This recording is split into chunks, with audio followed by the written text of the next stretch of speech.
Hey guys, thank you for joining us. We're thrilled to have you here. Um, we've got a big webinar tonight. We have about 190 people that are registered, so this is very exciting.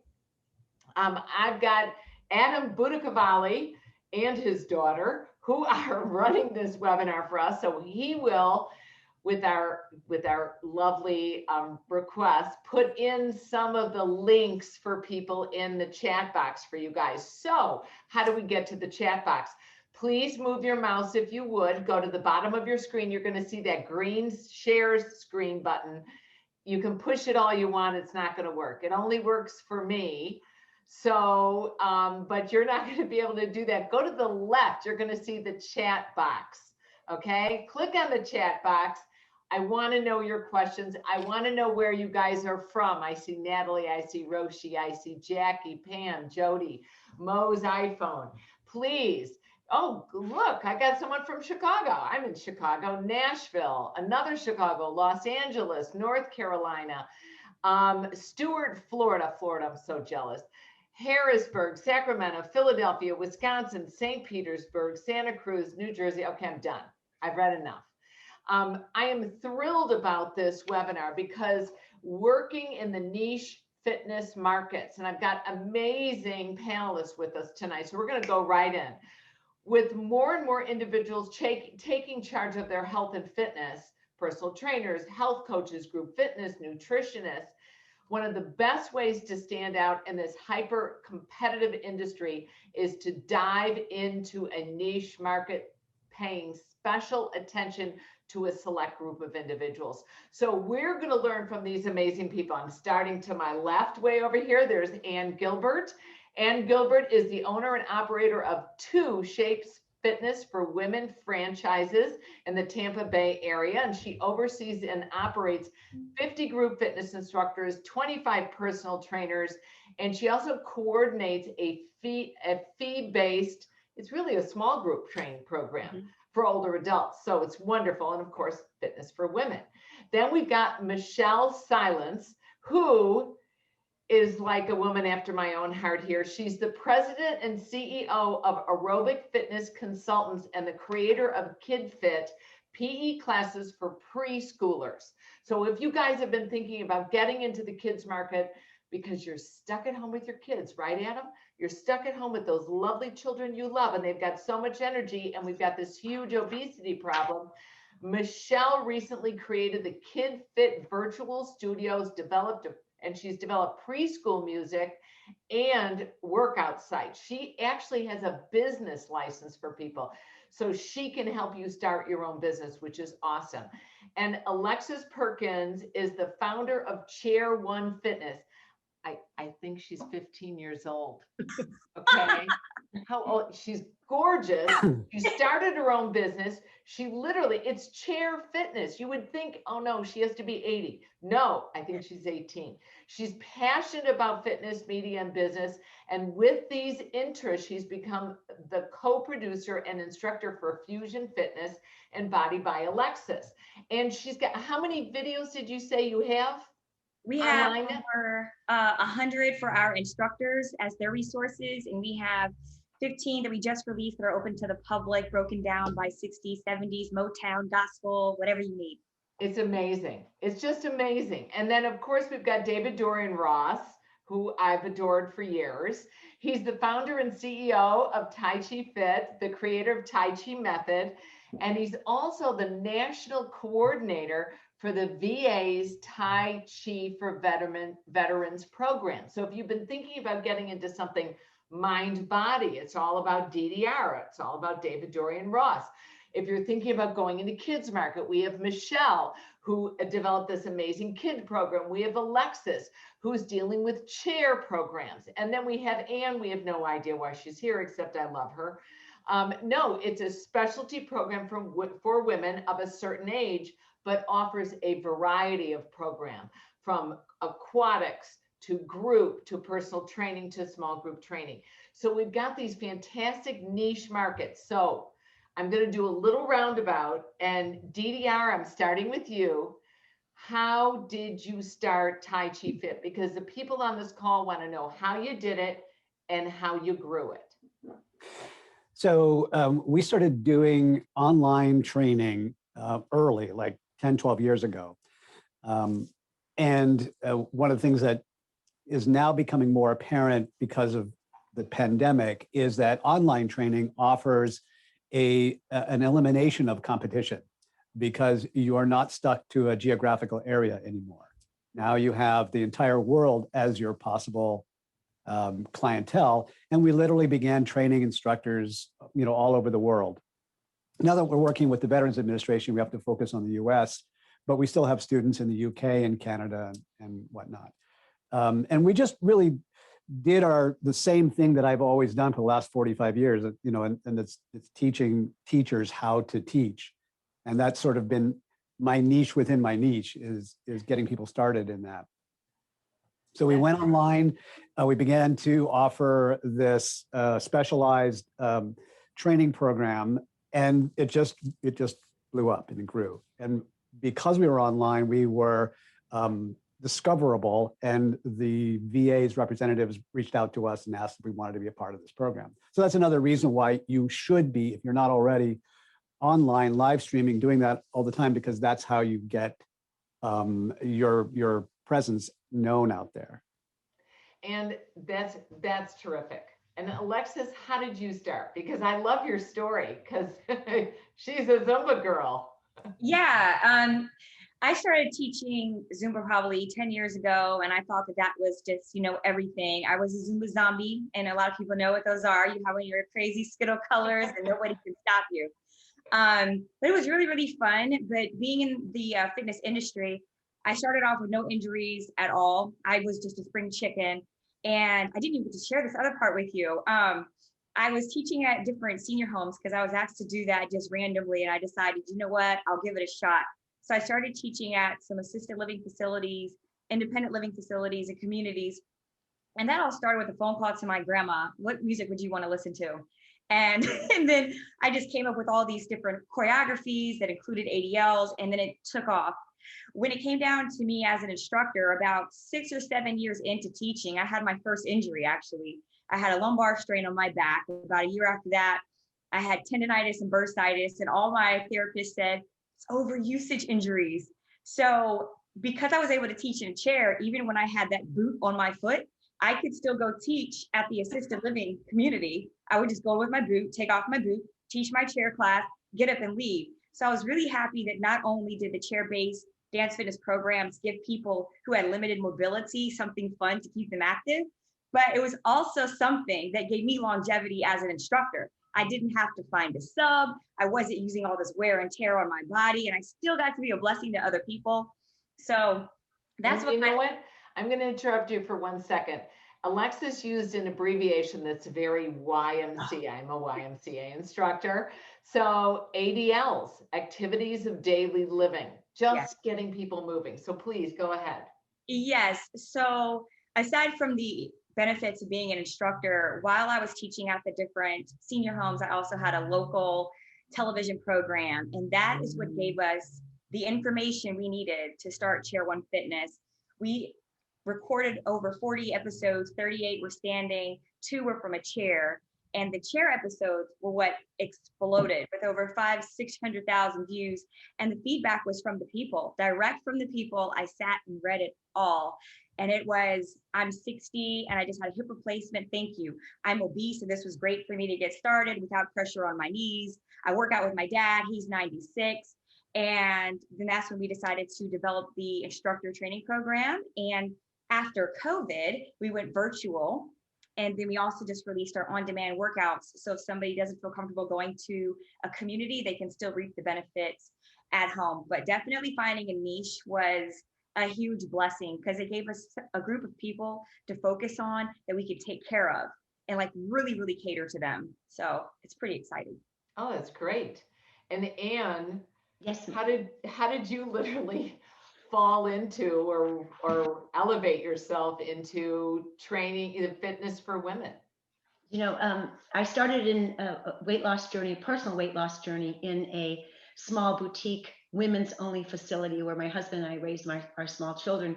We transferred to the Tampa area, and I fell upon a corporation that at the time had 13 locations across Tampa Bay, complete with pink shag carpet when we first walked in.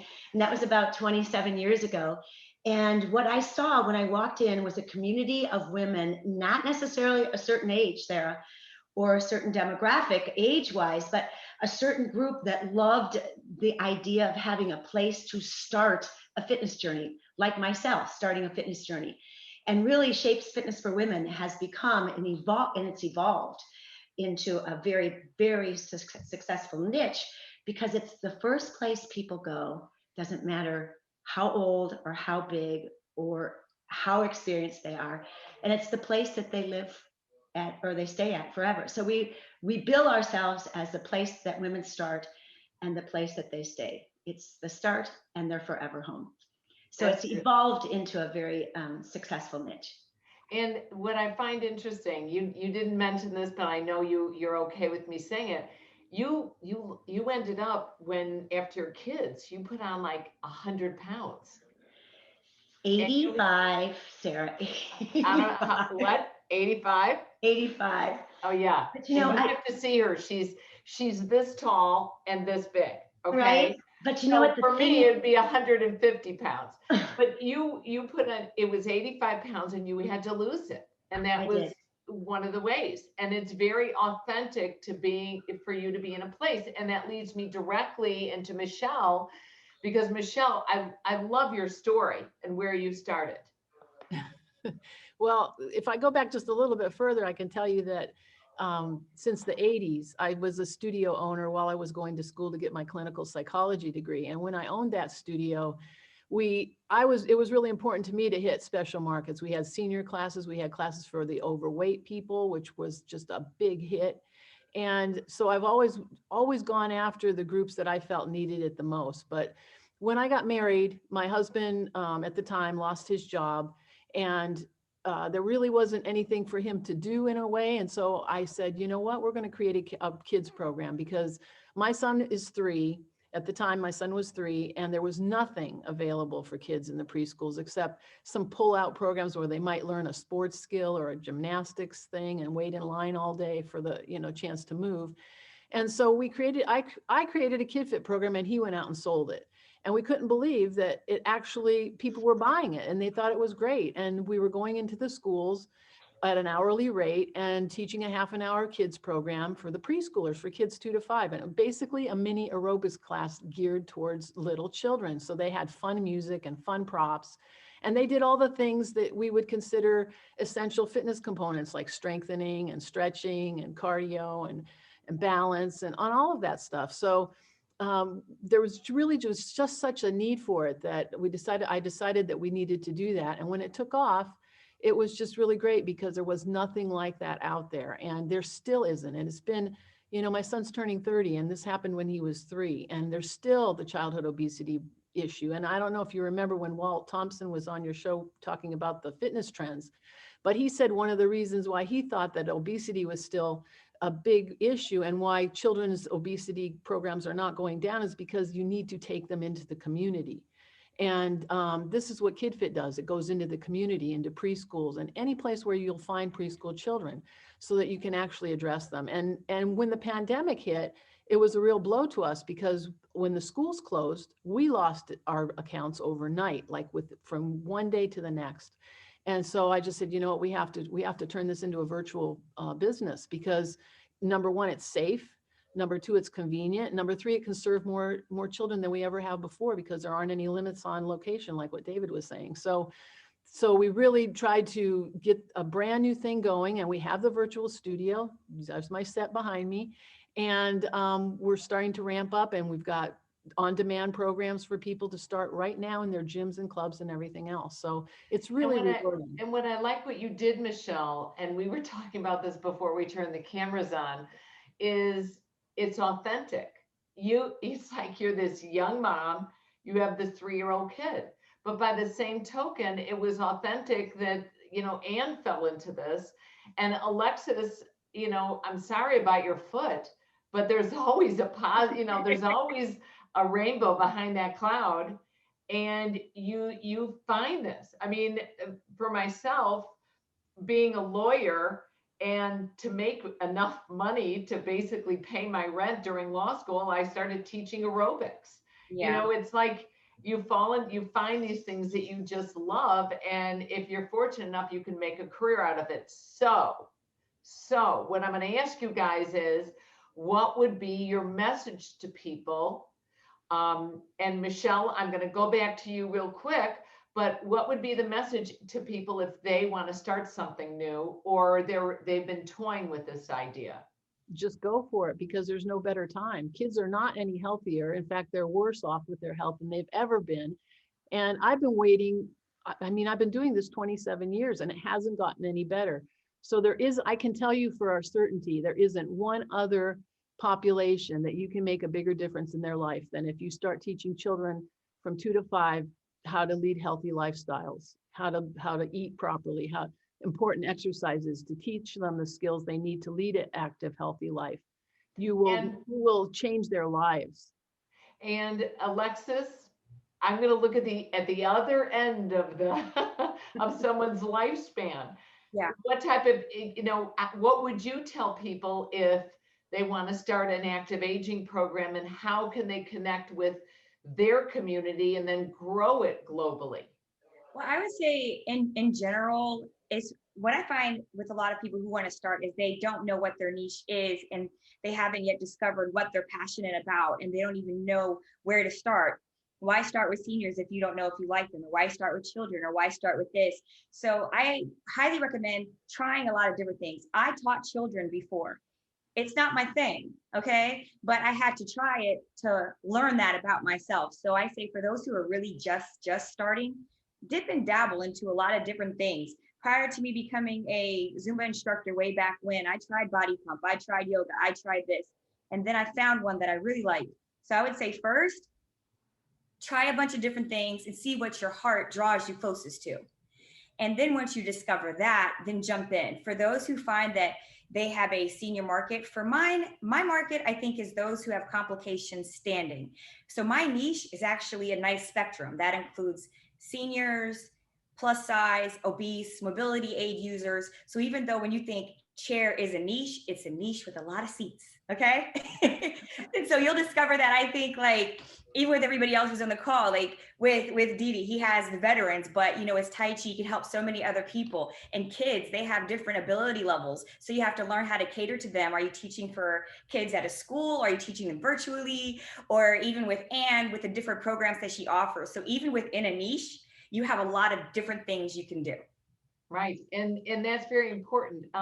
DDR, what I love, when you're teaching, you always have somebody behind you, or a couple people behind you when I watch your videos. And I like that I see a different demographic. So what's unique about going young, going old, you're just going. Mm-hmm. And what's your thinking behind that? Well, Michelle said it really well. I mean, Alexis just said it very, very well. She stole what I was going to talk about. No, bless your heart. That was great. Having a niche does not mean that you're being exclusive. It means that you're focusing your efforts on a particular narrow ideal that is based on what your passion and your authentic nature is. So, of course, other people are going to come in as well. If you focus on a senior market, but somebody comes in who's under 60, are you going to kick them out? No, of course not. You're going to, bring them in. And we have a chair Tai Chi program as well. And I so recognize those comments that you're getting, Alexis. So people say, I've suffered a back injury and this was like the greatest workout that I've ever found, but they're 25 or something. So it's not necessarily limited. But I would say, to sort of contrast what Alexis said, that trying a lot of different things is a great way to narrow the field of your interests down. But there's also something that you've already grown up with inside you that is an inner knowledge about what you really, truly love. If you stop thinking about, well, what could I make money on? What's going to be popular? What is everybody else doing? What I like, what I am really passionate about, then that is the thing that you should go for. Regardless of whether it is, you only know 2 other people in your whole life who do the same thing that you do. Trust me, out of 7 billion, that's pretty good odds. You're going to have a great big following. And that's so important. And it's great advice. We got a great comment. Where is this? From Sue. And she asked, Anne, what would you call your demographic? Because she said, no offense, Sara, but active agers didn't fly with a 50+ crowd. Like, I'm with you, girlfriend. I don't want to go to an active agers class. I'm 61 years old. I ain't walking in there. I'm going to body pump. I'm teaching yoga twice a week. So Anne, how do you market and set your demographic? Well, I think it's all about the experience, Sara. It really is. Because if you think about how long I've been involved with this particular niche, the beginners of 26 years ago are still with shapes. So they've naturally evolved, and that's what I'm going to say about staying and finding your niche. It's an evolution. Like you said, it's an evolution of your passion. And it's about you delivering enough of an experience and changing your programs often enough to keep the people growing within that particular program and that particular niche. We don't call necessarily anything but Elite Platinum. Our program is called Elite Platinum, which gives people a status, if you will, rather than a label. I will share my age, and I'm 67. I'm going to be 68 years old, but in my gym, in my facility, guys, I am an Elite Platinum client, which means that I have special needs and my trainers have a solution for my need.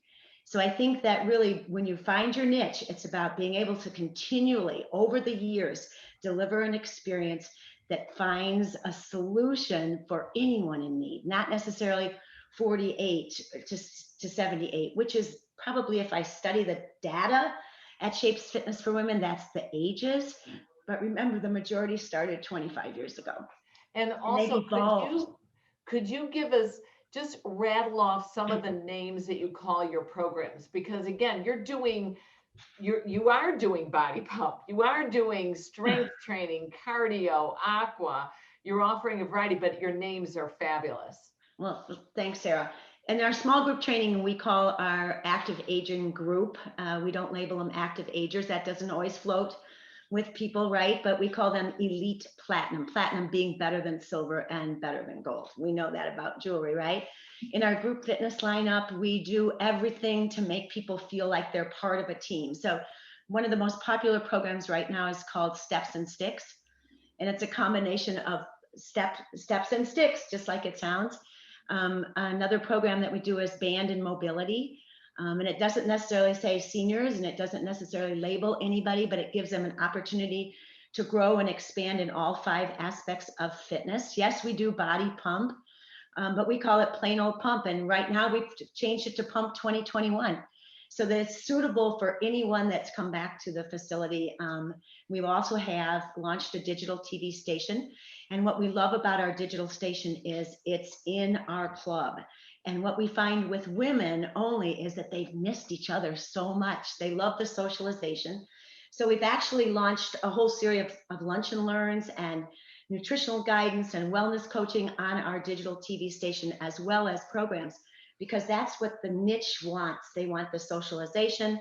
They want to see their facility behind them. They want to see your smile. They want to see the coaches.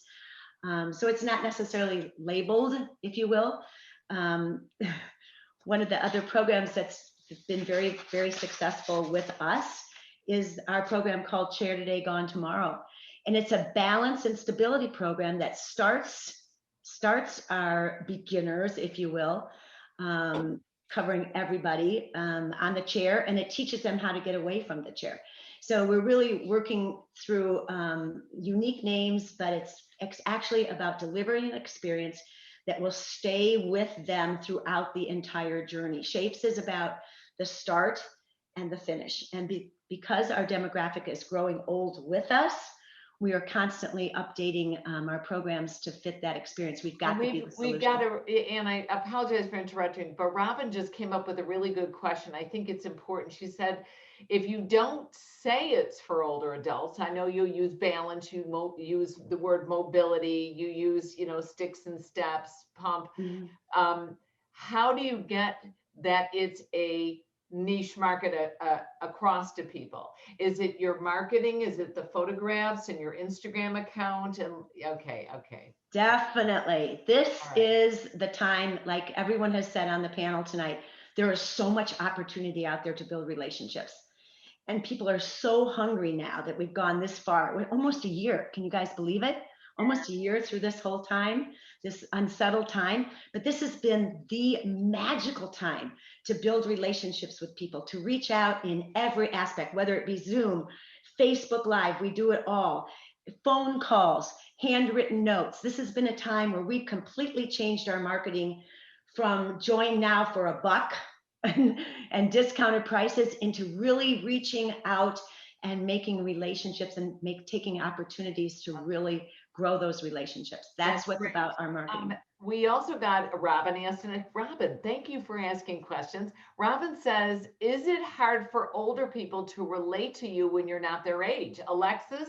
I would love. But wait. Oh, We're going to ask Alexis, and then we're also going to go to Michelle, okay, who obviously does not have a preschooler. All right, so Alexis, go. Okay, so I'm going to admit, when I first started, I was a little bit nervous. I've always had a great relationship with my grandma, but I believe that the idea that if you're not the same age, you won't connect, that comes from inside of your own head, and that's self-projection, and it does not actually exist. I think that if you learn how to love on your students, how to show them appreciation, like I learned a couple things along the way very quickly. For example, the first time I went to teach at an assisted living facility, I had on a racerback fitness tank top and a jacket. When I took my jacket off, one of the little ladies said, "What are you gonna do, strip?" I said, "Oh crap." I said, "Not today, ma'am, but maybe next week I'll have something for you."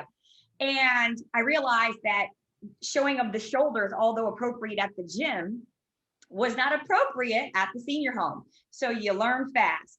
And then with the seniors, I just learned how to be friendly, and because they're hilarious. They're the funniest group of people I've ever met in my life. They will joke you, they will snap at you, they will put you in your place. And I take it all in, and we joke back and forth. I say, I go to their different rooms, especially once I learn who they are. "Hey, Miss So-and-so, are you coming back to class?" And some of them even have like dementia, and they'll forget you from week to week. I've had the same conversations with the same people every week. "Miss Millie, you coming to class?" "What?" "Miss Millie, are you going to come dance with me today?" "To do what?" "To dance, Miss Millie." "Where?" "In the dining hall." "Oh, when?" "Now." "Okay." And then the same exact thing next week. I see Miss Millie. "Miss Millie, you going to go dance?" "Huh?"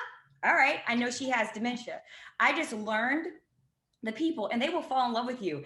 I got so overbooked just because I enjoyed being there. They enjoyed the Chair One Fitness class so much, and even just our music selections, that they invited me to their senior prom to be the DJ. They get very, very involved. I have a funny story. Yeah. When I taught aqua aerobics, and I taught for years and years, and I'm the youngest person teaching aqua because I hurt my back. So, and I loved my ladies. I loved they were all my grandmas. They would feed me. Oh, I loved them. I went into class one day, and they're all buzzing and talking, and they had left their noodles. They had to buy their own noodles at this one club. They leave them in this one closet. They had taken the noodles out, and they're all riding their noodles, waiting for me to walk in. And I was like, what are you evil old women? Best dirty jokes you ever want to hear. Yes. What are you doing? They had labeled they're all women. They'd labeled their noodles. Harry, George, Bob. They're riding their noodles. I'll tell you what they did. They leaned back in the pool. I'll let you figure out the visual. Hysterical. So I'm going to tell you, Robin, I agree with you, Alexis. It's the way you approach them, and you ingratiate yourself to them. Michelle, so how do you engage with the kids, and how do you get these parents, and how do you grow your community when we're stuck online? Well, you have to go back to the schools, and you have to go to the parents, and you have to go to the schools, and you have to go to people that don't have jobs right now, that want something fulfilling, that really believe in fitness and love fitness, that are willing to start a new business and help give back to the next generation. And you have to be able to be silly to do this. You have to really be comfortable with who you are and have no problem crawling on the floor and barking like a dog and being really silly, because if you want kids to do what you're doing, you have to do it with them. You have to show them what you want them to do. And so it's not for everybody, but if you're the kind of person that's really animated and silly and loves kids and is not intimidated by them, that you can have so much fun with them, because they will do anything that you want them to do. You just show them. And what's really fun for me is that no matter how old I get, they always think I'm their age. And I mean, I've actually gone to class with my business partner who takes pictures and videos and stuff, and they will ask if that's my dad. And he's like younger than I am. So they always think that I'm their age because they have fun with me. And it's the only group I have ever taught, because I've taught all the classes you guys are talking about, water classes and senior, I've taught them all. But it's the only class I've ever taught where when they see you, they jump up and down and say, yay, it's time for Kid Fit. You know, they love you every time they see you. You're never going to get a, a disappointed look, or somebody's too tired or complaining about anything. They always love you, and they always see you as fun. And that's really nice to be able to bring that to a child's life, because I know for a fact there are some kids that's the only time they get anything really fun and exciting and anything that makes them feel good. So that's another aspect that's really important to working with kids. That's great. And DDR, how did you and how do you continue to pull the group in? Because I'm going to tell you, you guys, we're all getting a little zoomed out here. Okay. We're all getting a little zoomed out. So how do you keep them connected with you online? We have to be interesting. I mean, that's so part of the development of your professional skills, part of your skill set as a fitness instructor in the new era has got to be engagement in this platform. And if you find yourself sort of getting stale or boring, you've got to take a look at, how do I beef that up? How do I remain educational, entertaining, motivating, all those kinds of things. Probably over the top that you would do in an in-person class. In an in-person environment, there's that energy that you bring, and everybody's connecting sort of, in the room together. And there's a little bit flat in a two-dimensional environment like this, but it's absolutely doable. Work a little harder. Like if you're really passionate, and this is the thing about finding your passion and being authentic. When the work gets tough, what's the only thing that's going to keep you going is if you're really, truly passionate about it. If you're doing it just because, I want to stay in fitness so I don't have to get a real job, then you're screwed and you won't be able to cut the mustard. You think that's wrong? No, go ahead. I don't know where I was. What was I saying? We were talking about, you've got to be passionate. And the one thing I heard is, I'm going to give you guys a little secret. I used to sell fitness equipment on QVC for 12 years. I'm telling you, 12 years, every different type of piece of equipment. And one of the things a friend of mine said to me before I went on, it was way at the beginning, she said, this is the most exciting thing you have to share with people. And I thought, that's great. This is the most exciting thing. So your energy is normally here. Like when you're teaching a live class, you can move, you can talk to people, you can connect, you can actually touch people, okay? But when you're on a screen, you've got this distance and you've got to leap over it. So you've got to have more energy.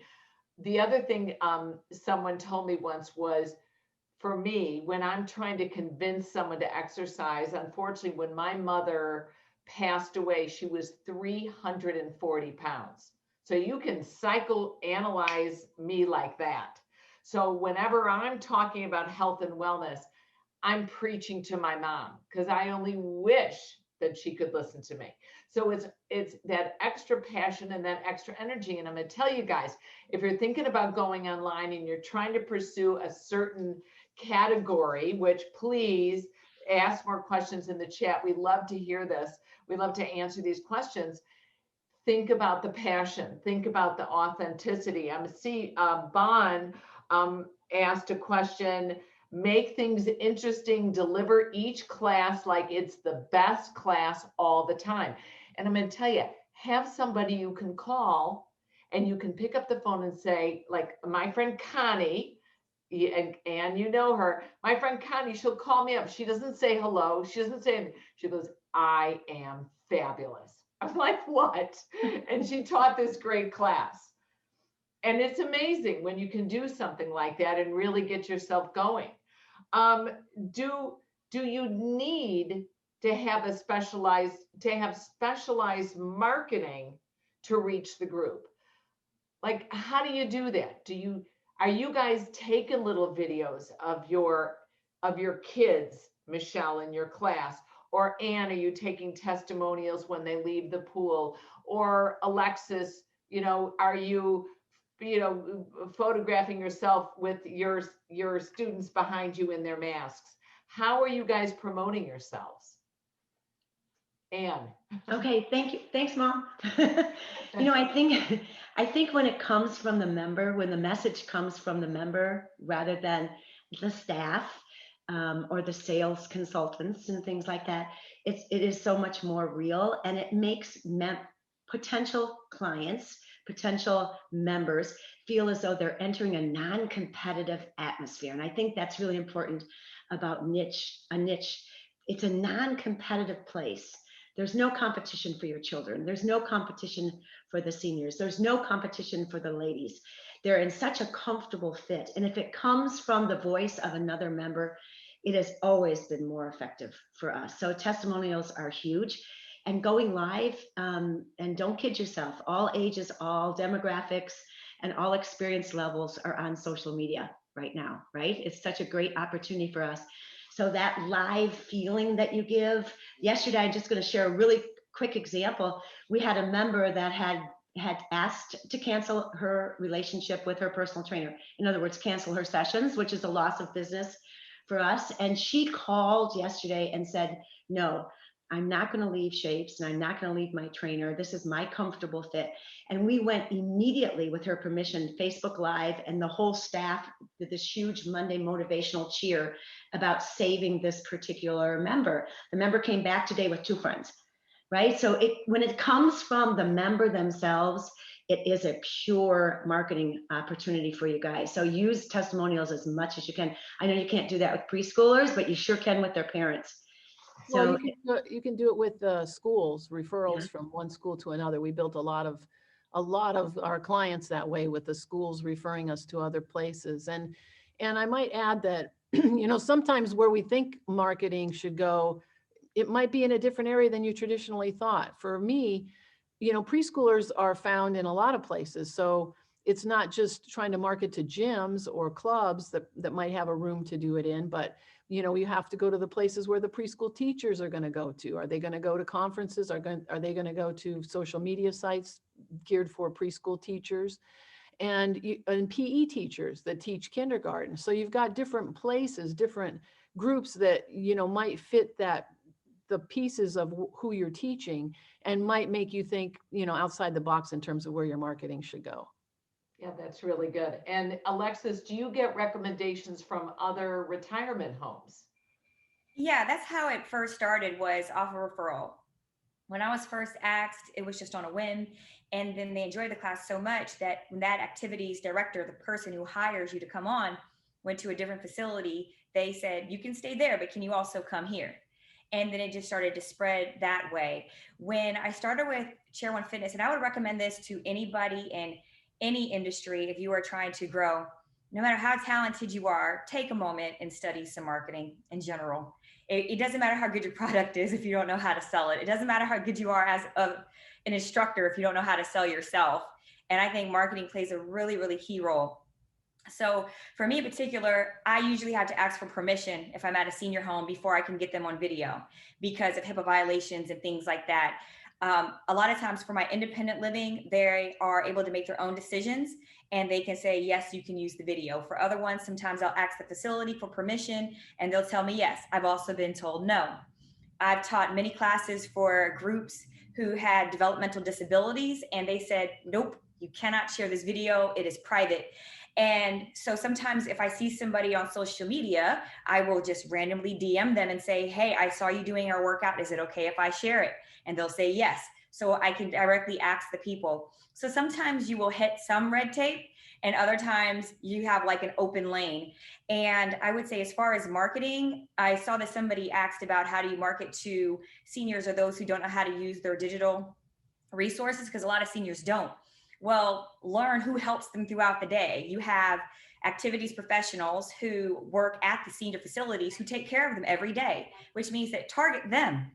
They want to keep their people active. They are bored right now. They do not allow people like me to come in right now. So the only thing they have is digital resources. So reach out to activities professionals. You have caregivers who have to go into the homes. They're trying to keep these people active too.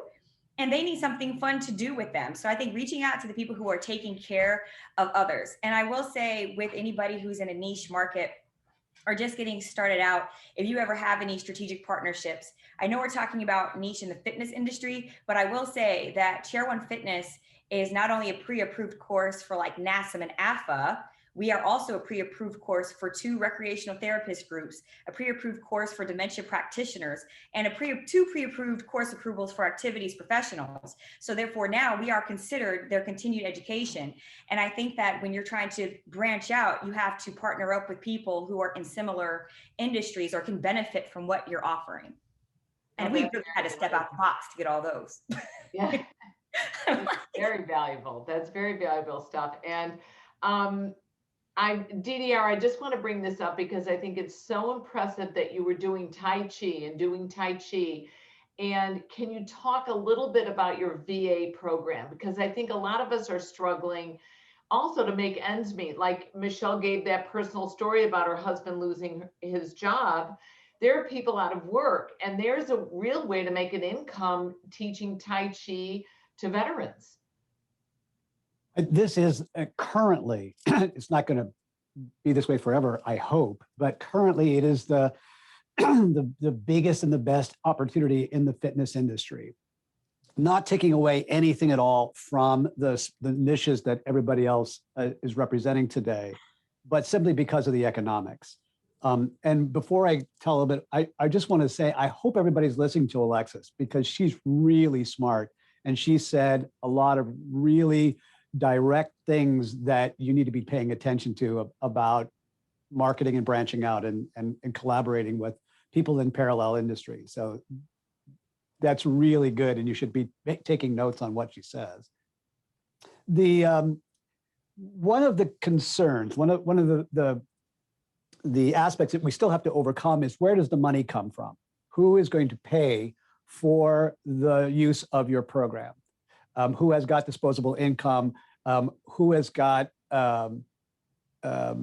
enough disposable income so that you don't have to run around and teach in 17 different places, or that you have to consider getting a day job or having a spouse who also works, but rather you can live your passion, do a career that you're authentic about, put money away for retirement, send your kids to college, buy a car, buy a home, just like any other profession.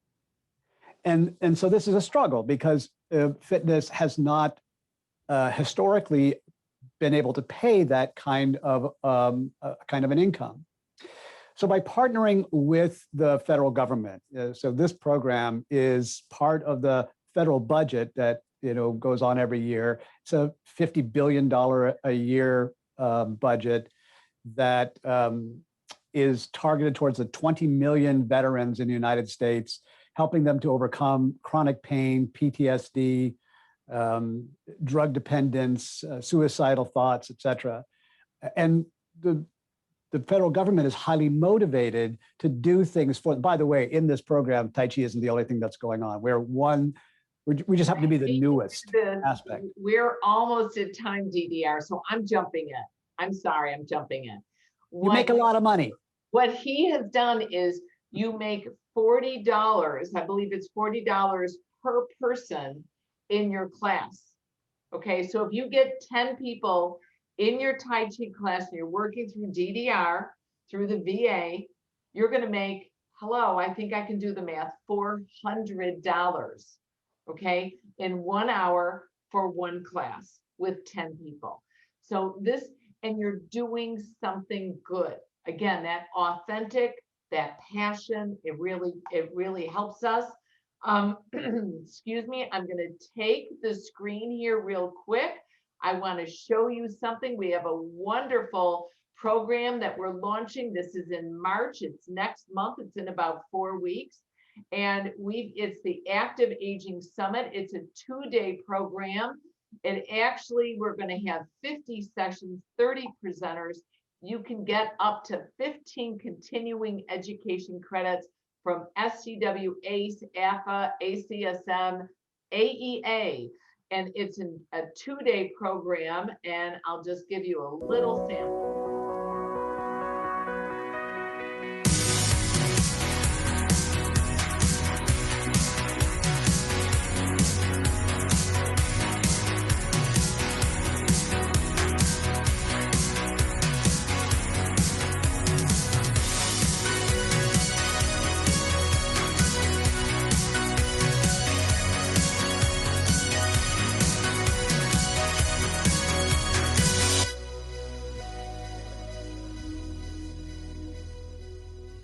So I'm going to ask Adam, he already put it in. You are so lovely. He put in the link to the Active Aging Summit, which is going to be in March. And yes, there are ACE, CECs, AFA, CECs, NASM, ACSM. We will help you petition whoever you want. I want to thank these wonderful people. Michelle is going to be at our live stream mania, which is this weekend. So will Ann Gilbert. She'll also be at the Active Aging Summit, as will Alexis, as will David-Dorian Ross. Thank you for joining me today. We'll see you Thursday for another webinar. So do sign up. Take care, everybody. Have a good night. Thanks, Sarah. Thanks, everybody.